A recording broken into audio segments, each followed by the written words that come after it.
On va marcher sur un feu à 900 degrés. Je vais gagner en confiance en moi, je vais être fier de moi, je vais prouver que je suis capable un petit peu de tout faire.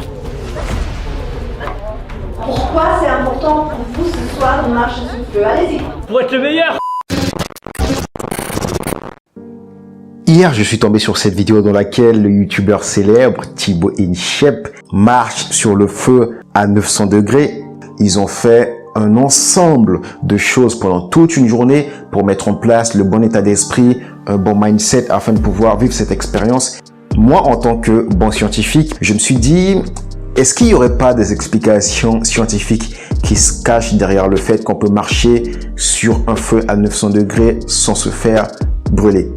Et après mes recherches, j'ai trouvé des choses très fascinantes et je suis arrivé à la conclusion que le fait que Thibaut InShape ait pu marcher sur un feu à 900 degrés et n'importe qui peut le faire, le fait que cette expérience soit possible, ce n'est pas parce que la personne a programmé son esprit, ce n'est pas parce que quoi que ce soit, mais c'est tout simplement parce qu'il y a une explication scientifique derrière tout ça. Et vous allez découvrir tout ça dans cette vidéo.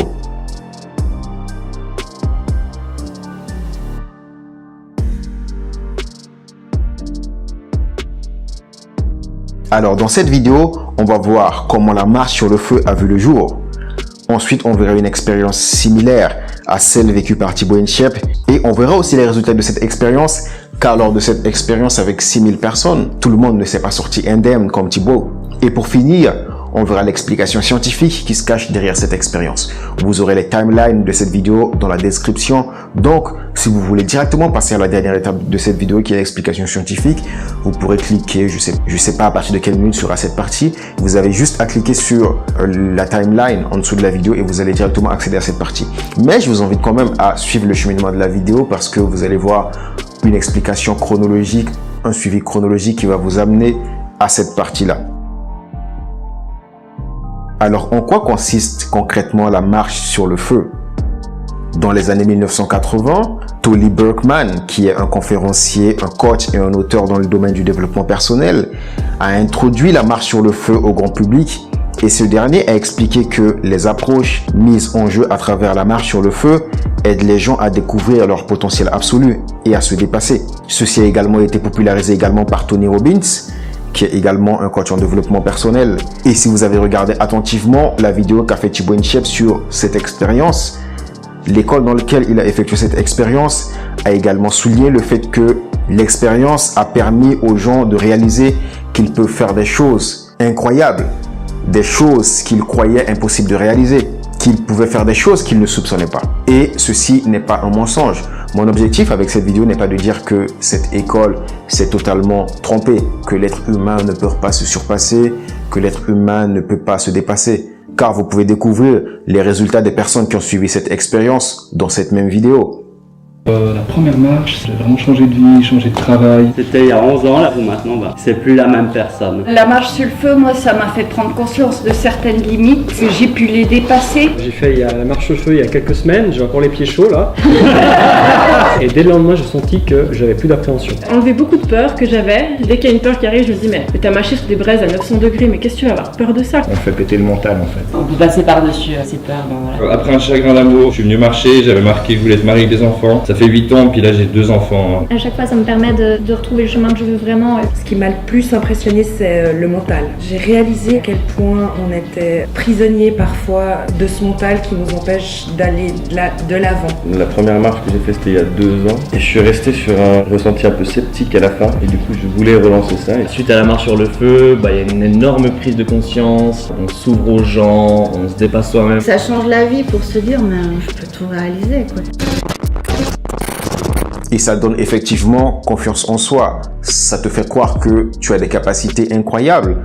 Parce que si tu arrives à marcher sur du feu à 900 degrés, tu vas te dire « Waouh, mais rien ne m'est impossible en fait. Je peux réaliser l'impossible. Je peux me retrouver dans une fournaise à 900 degrés et je vais m'en sortir vivant si j'arrive à programmer mon esprit de la bonne manière. Si j'arrive à faire en sorte qu'il m'aide à surpasser ce que peut ressentir mon corps. » Il faut savoir que de base, l'objectif de la marche sur le feu est de montrer la suprématie de l'esprit sur le corps, mais aussi de dire que la force peut jaillir d'une énergie collective. C'est pourquoi l'expérience se fait le plus souvent en groupe et que les personnes qui marchent sur le feu sont accompagnées de nombreux chants, de danse, des cris. En tout cas, ils sont dans un cercle social, ils sont dans un environnement dans lequel l'effet de groupe a une influence pas négligeable. Mais ça ne se limite pas seulement à ça.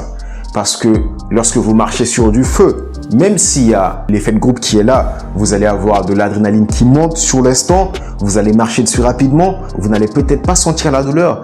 Mais lorsque vous vous brûlez réellement, certes, vous n'allez pas sentir énormément la douleur à cause de l'adrénaline, mais lorsque l'adrénaline descend, croyez-moi, vous allez sentir la douleur. Si vous vous faites brûler, même si vous ne le sentez pas sur le coup, peu de temps après, lorsque l'adrénaline descend, vous allez le sentir. Tout simplement pour dire que l'effet de groupe peut éventuellement donner du courage à l'expérimentateur. Il va lui donner la force de traverser le feu, mais ce n'est pas à cause de l'effet de groupe que l'expérimentateur ne va pas se faire brûler. Il peut peut-être ne pas sentir la douleur pendant un instant, mais il va se faire brûler. Et lorsque le taux de l'adrénaline descend, il va sentir la douleur. Maintenant, au cours d'une expérience réalisée par le coach en développement personnel Tony Robbins, lors d'une de ses conférences de développement personnel organisées à San José en Californie, environ 6000 personnes ont participé à cette expérience de la marche sur le feu. Parmi ces 6000 personnes, 21 personnes ont été soignées après cette expérience pour brûlure après avoir traversé un tapis de braise de charbon. Alors, pourquoi certaines personnes parmi ces 6000 ont-ils été blessées? Pourquoi les autres non? Et c'est là que je vais vous apporter mon explication scientifique de ce phénomène. Le fait que Thibaut Inchep ou quiconque, n'importe qui, ne va pas se brûler en marchant sur la braise à 900 degrés, ce n'est pas parce qu'il y a un effet de groupe notable, ce n'est pas parce que l'esprit a surpassé le corps au cours de cette expérience. Je le dis encore, toutes ces choses ont leur effet, ils vont te permettre d'avoir le courage à un moment donné d'oser te surpasser et de marcher sur le feu, mais ce n'est pas ce qui fait que tu ne te brûles pas. Parce que notre chair, il est fait d'une telle manière que peu importe ce qui va se passer, il est fait d'une manière que si il doit être endommagé, s'il doit être brûlé, peu importe comment tu reprogrammes ton esprit, tu vas te faire brûler. Peut-être tu vas moins sentir la douleur, mais tu vas te faire brûler. Si je te mets une balle dans la tête, ce n'est pas parce que tu vas dire que tu reprogrammes ton esprit que tu ne vas pas mourir. Si je te poignarde avec un couteau, ce n'est pas parce que tu reprogrammes ton esprit d'une manière que tu vas me dire que tu ne vas pas te faire blesser. Peut-être que tu vas moins sentir la douleur, mais crois-moi, peu importe ce que tu fais, tu vas être blessé parce que tu es un être humain et ton corps a fait en sorte que, peu importe comment tu programmes ton esprit, tu vas subir certains dommages. Maintenant, si je reviens sur la braise à 900 degrés, la raison pour laquelle Thibaut Inchep est sorti indemne de cette expérience et qu'il ne s'est pas fait brûler, c'est tout simplement dû au fait que le bois et le charbon ont tous les deux une faible capacité calorifique ou encore une capacité thermique.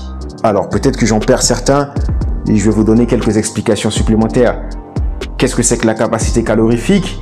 La capacité calorifique est tout simplement la capacité qu'a un corps d'absorber ou de restituer de la chaleur au cours d'une transformation pendant laquelle sa température varie. Pour faire encore très simple, c'est tout simplement parce que le charbon n'est pas un bon conducteur de chaleur. Autrement dit, bien que le charbon puisse devenir très chaud, même jusqu'à 1000 degrés ou plus, le charbon ne peut pas transmettre très efficacement la chaleur à d'autres matériaux. C'est-à-dire que il va être chaud à plus de 1000 degrés. Ce n'est pas parce que vous allez toucher le charbon qui est chaud à cette température avec votre paume de main que vous allez instantanément recevoir toute la chaleur que ce charbon contient. Si vous y gardez votre main jusqu'à 10, 15, 20 secondes, oui, vous allez le sentir. Mais cet échange de température ne va pas se faire instantanément. Contrairement aux autres matériaux, les métaux par exemple. Lorsque vous touchez du métal par exemple, le métal qui est un matériau qui conduit très bien la chaleur, votre chair est souvent brûlée car le métal le chauffe très rapidement. Mais contrairement au métal, le charbon ne transmet pas très bien la chaleur aussi bien que le métal. Donc, quand votre peau entre en contact avec le charbon, et qu'est-ce qui se passe? Ce qui se passe, c'est que lorsque votre peau entre en contact avec le charbon, votre peau refroidit la surface externe du morceau de ce charbon plus rapidement que la chaleur ne pourra se déplacer de l'intérieur du morceau de charbon vers l'extérieur du charbon pour brûler votre chair. En tout cas, du moins pendant une courte durée. Et c'est le même principe qui se passe lorsque vous mettez votre main ou lorsque vous touchez une miche de pain dans un four qui est à haute température. Vous le faites peut-être plus maintenant, mais lorsque vous étiez enfant, vous avez peut-être fait cette expérience. Même actuellement, si vous mettez un gâteau, si vous mettez un pain au four, vous allez remarquer que lorsque vous touchez le pain et que vous touchez le gâteau qui est dans le four, supposé être à la même température que le four, vous remarquerez bizarrement que vous ne vous brûlez pas. Alors que si vous touchez la paroi du four qui est en métal, même si c'est juste pour un court instant, vous allez vous faire brûler. Or, si vous laissez votre main sur la miche de pain plus longtemps que seulement quelques secondes. Et pourquoi? Tout simplement car le pain, tout comme le charbon, ce n'est pas un conducteur thermique efficace. Si je peux vous faire visualiser un autre exemple, plongez un bois et un acier dans une fournaise. Vous tenez le bois dans votre main gauche et vous tenez l'acier dans votre main droite. Et vous verrez rapidement de quel bois l'acier se chauffe. Au bout de quelques secondes, l'acier va devenir plus rapidement à la même température que la fournaise, que le bois.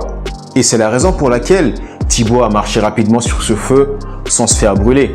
Je peux vous rassurer, et je peux rassurer Thibaut InShape, que si le feu sur lequel il a marché, c'était de l'acier, ou s'il veut retenter l'expérience, il met de l'acier à 1000 degrés, il le chauffe bien à 1000 degrés, il le laisse par terre et qu'il marche dessus. Je ne pense même pas qu'il peut marcher sur l'acier à 1000 degrés sur 2-3 mètres et s'en sortir indemne. Peu importe ce que l'école va lui faire, peu importe la programmation de l'esprit qu'on va lui faire, peu importe le nombre de personnes qui sera autour de lui qui va lui crier « Ouais, tu vas le faire, ouais, tu vas le faire ». Peu importe le nombre de personnes qui vont l'encourager, peu importe ce qu'il va se faire pour se dépasser, il va se faire brûler. Et c'est pareil pour vous si vous tentez cette expérience. Alors, peut-être que vous vous dites, si le charbon est un mauvais conducteur, qu'est-ce qui explique le fait que les 31 participants de la conférence de Tony Robbins soient blessés? Parce que si le charbon est un mauvais conducteur thermique, il ne serait pas blessé pour le coup. Et c'est là que on va s'apercevoir que même si le charbon n'est pas un aussi bon conducteur thermique que le métal, marcher sur le feu de bois n'est pas sans risque. Si vous restez sur du charbon ardent pendant trop longtemps, au lieu de vous déplacer rapidement, par exemple, si Thibaut InShape, lors de son expérience, il était resté là-dessus pendant 1 minute, pendant 20 à 30 secondes, et il va se faire brûler au bout d'un moment. Donc, si vous restez sur du charbon ardent pendant trop longtemps, au lieu de vous déplacer rapidement, ou si le feu contient également des morceaux de métal, de bois ou de sève, qui sont effectivement de bien meilleurs conducteurs thermiques que le charbon, vous allez vous faire brûler. Vous pourriez vous faire brûler. De même, si un morceau de braise brûlante se colle à votre pied pendant la marche, tout comme Thibaut InShape. J'ai vu une femme un peu suivre sur 2 ou 3 pas. Ah ouais, c'est vrai, putain, mec, c'était chaud. Hein. Pour le deuxième passage, il est encore plus piqué là. La première fois, on sait pas trop à quoi s'attendre, donc ça fait un peu moins mal. Mais la deuxième fois, c'est 900 degrés les braises. Non, les braises. Là, franchement, un gros plus lourd de la vidéo, je suis trop content de l'avoir fait. Bien joué, gros. Gros travail sur toi. 3 journées de boulot là, de ce qu'on a fait, à travers la visualisation, à travers tous les exercices qu'on a fait pour se persuader qu'on peut y arriver. Je conseille à tout le monde de tester parce que pour vraiment se dépasser, c'est un effort génial. Je suis sous le choc un petit peu. Bien joué, gros. Un 3e tour? Bon, c'est bon, on est bien. Alors, je n'étais pas présent lors de la conférence organisée par Tony Robbins, mais d'après les articles qui ont été écrits au sujet de ça, les 6000 personnes qui ont effectué cette expérience se partageaient une douzaine de rangées de 3 mètres de long, recouvertes de charbon, ce qui pourrait avoir augmenté les risques des marcheurs de rester coincés sur les braises, et donc ce qui peut augmenter leur chance d'être blessés. Car normalement, il faut savoir que la plupart des rituels traditionnels de marche sur le feu ne mettent qu'1 à 2 dizaines de personnes sur une seule rangée de charbon. On peut effectivement le voir avec l'expérience qu'a vécu Thibaut. De plus, même les marches réussies se terminent souvent avec des brûlures superficielles et des ampoules. Du coup, les pieds vont bien. J'avoue que ça a pas mal chauffé. Hein. J'ai une petite cloque sous l'orteil là. On appelle ça les baisers du feu. Un gros bisou alors là. Je dois mettre de la crème maintenant. Rien, surtout rien du tout. Le feu va travailler demain matin 3 plus tard. Alors oui, beaucoup de partisans de la marche sur le feu affirment que les marches réussies sont soit le résultat d'une programmation de l'esprit, d'une transe psychologique intense ou d'une protection surnaturelle.